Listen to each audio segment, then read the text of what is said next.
Assalamualaikum warahmatullahi wabarakatuh. Perkenalkan, nama saya Mutiara Rahmah dengan NIM 2011 dari Prodi Administrasi Pendidikan. Kali ini saya akan menyampaikan materi mata kuliah Manajemen Humas dengan dosen pengampu yaitu Bapak Dr. Hanif Al-Qadri, MPD. Kali ini saya akan menyampaikan judul yaitu Membangun Citra Lembaga. Satu pertanyaan untuk materi pada hari ini, yang mana percaya tidak bahwa setiap perilaku, setiap gerakan, dan setiap bagian yang kita lakukan akan ada orang yang melihat, akan dinilai, dan itu akan menjadi persepsi orang lain tentang diri kita sendiri. Jadi, jika kita salah melangkah, salah melakukan sesuatu, itu akan menjadi sebuah penilaian yang kadang-kadang itu tidak akan pernah berubah seumur hidup kita. Ingat, sekali orang menilai kita negatif, maka selamanya itu akan menjadi cap bagi kita. Meski kadang-kadang itu sebuah kekeliruan atau kesalahan yang sama sekali kita lakukan tanpa disengaja. Betapa sebenarnya kita menjaga image yang sedemikian rupa, bahkan sebaik mungkin, tapi suatu saat karena kesalahan atau karena kekeliruan itu kita muncul pada saat itu dan akhirnya itu menjadi penilaian negatif bagi orang lain terhadap kita. Nah, itu yang kita bicarakan pada saat ini terkait citra, tapi ini kaitannya dengan citra lembaga.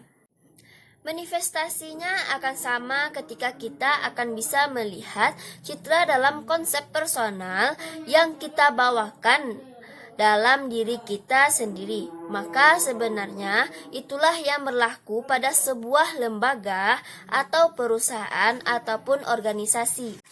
Kalau kita coba lihat menurut KBBI atau menurut Callen English Victory yang diciptakan oleh Sonda Oliver tahun 2006, citra merupakan gambaran tentang sikap mental tentang ide yang dihasilkan oleh seseorang atau organisasi atau lembaga atau kepribadian yang digarisbawahi pada akhirnya yang namanya citra. Itu adalah kepribadian atau personality yang ditunjukkan kepada siapa? Kepada masyarakat atau kepada publiknya.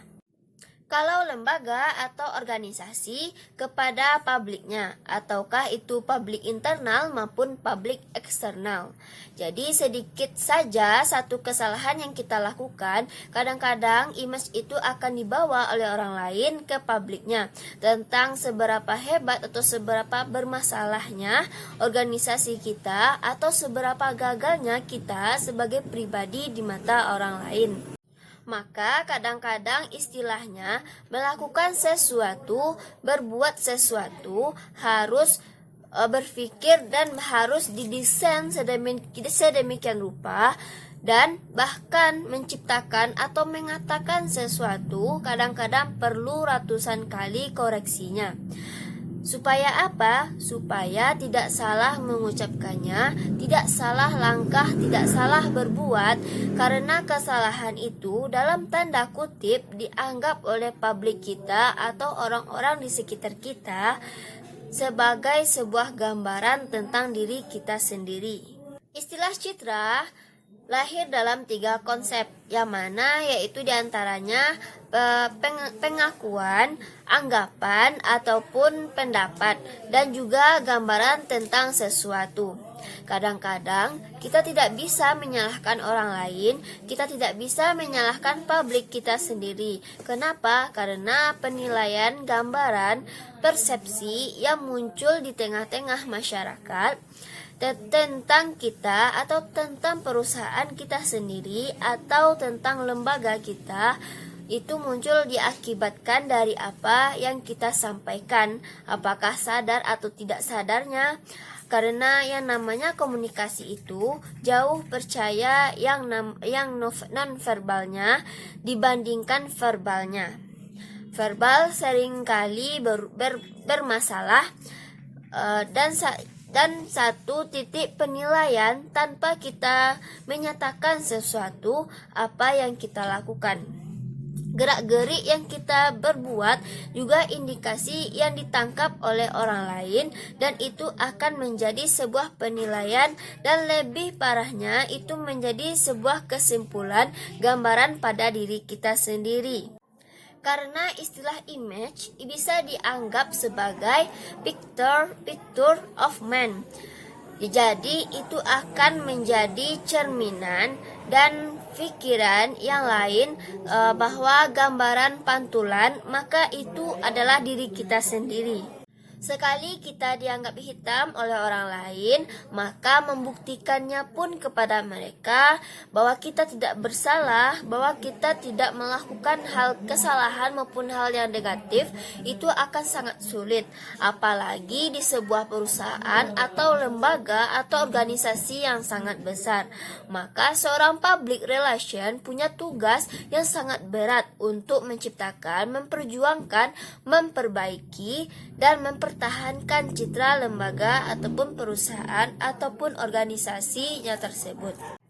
Jadi dapat disimpulkan bahwa citra itu sebuah penilaian atau artinya gambaran, dan citra artinya sebuah pendapat atau pandangan yang mudah disimpulkan akibat stimulus yang kita berikan. Siapa yang menilai, yang beranggapan, dan siapa yang beranggapan itu adalah publiknya. Kita kalau sebagai pribadi, orang-orang di sekitar kita, siapapun bisa melihat kita dan merasakan langsung tentang kita, maka kita berhak untuk menilai. Kalau perusahaan atau lembaga atau organisasi itu akan jauh lebih luas. Artinya adalah yang menilai yang kita sebut picture of man tadi, maka pada akhirnya ke publik kita sendiri atau publik internal maupun publik eksternal. Untuk memahami citra dalam konsep organisasi yang lebih besar, saya ajak Anda untuk berpikiran atau merealisasikannya dalam konsep eksternal, misalnya dalam diri kita sendiri. Ketika kita dianggap sebagai mahasiswa yang berprestasi atau mahasiswa yang cerdas, bahkan banyak yang harus kita lakukan, banyak yang harus kita rencanakan atau yang kita desain, kemudian bagaimana hasil desainan yang kita buat tersebut, bagaimana hasil desain itu dikomunikasikan kepada publik. Nah, sebagai diri yang dianggap atau dijadikan sebagai mahasiswa yang berprestasi, nah, kita harus mengetahui komponen-komponen dari citra tersebut. Komponen-komponen dari citra tersebut ialah yang pertama yaitu realitas. Artinya bahwa empirik sesuatu yang nyata, data yang sebenarnya, jadi tidak dibuat-buat. Ingat, sesuatu yang dibuat-buat tinggal menunggu masa ataupun waktunya. Ketika ketahuan buruknya, maka akan menjadi citra yang buruk. Jadi kalau selama ini kita dianggap sebagai orang jujur, tapi kejujuran kita itu hanya sekedar image di depan orang banyak, bukan realitas pada diri kita sendiri, bukan realitas kejujuran yang ada pada diri kita sendiri, maka bersiap-siaplah bahwa kebenaran sebenar-benarnya akan terbongkar siapa diri kita sebenarnya. Karena sekalipun kita jujur kepada orang tua, yang merupakan kejujuran image itu, maka seumur hidup orang tidak percaya kepada kita, orang tidak percaya pada kita, apalagi ke lembaga. Yang kedua yaitu sesuatu yang ideal. Jadi yang ideal itu adalah ketika kita lulus sesuai dengan target kita dan nilai pun sesuai dengan target kita, maka insya Allah kita akan mencapai target persyaratan yang telah sesuai oleh sebuah perusahaan ataupun perindustrian dunia kerja. Maka kita akan secara mudah untuk mencapai atau masuk ke dalam perusahaan atau dunia perindustrian kerja tersebut. Yang ketiga yaitu harapan atau keinginan. Harapan banyak yang kita inginkan dalam pencapaian kerja di tempat yang kita inginkan. Harapan dan keinginan ini banyak kalau kita bercermin atau berkaca kepada lembaga pendidikan. Berarti harapan banyak orang seperti harapan orang tua, harapan mahasiswa dan harapan pada lembaga pada umumnya.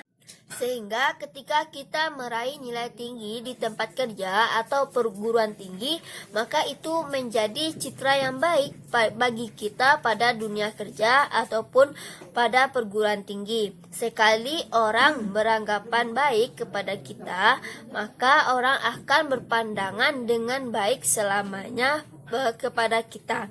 Begitu juga sebaliknya, sekali orang beranggapan buruk kepada kita, maka orang akan berpandangan buruk selamanya kepada kita. Kemudian kita akan melihat aspek pembentukan citra yang terdiri dari 4 aspek.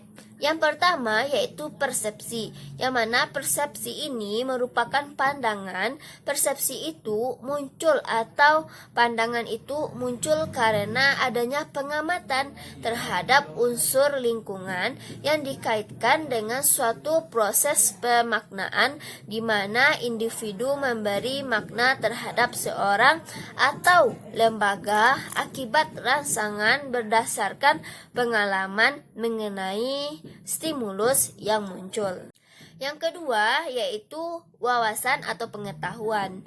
Suatu hal kaitannya yang berhubungan dengan daya nalar seorang atau publik serta pemikiran dari orang yang memberikan persepsi dari yang tidak baik menjadi baik, dari yang tidak jelas menjadi jelas.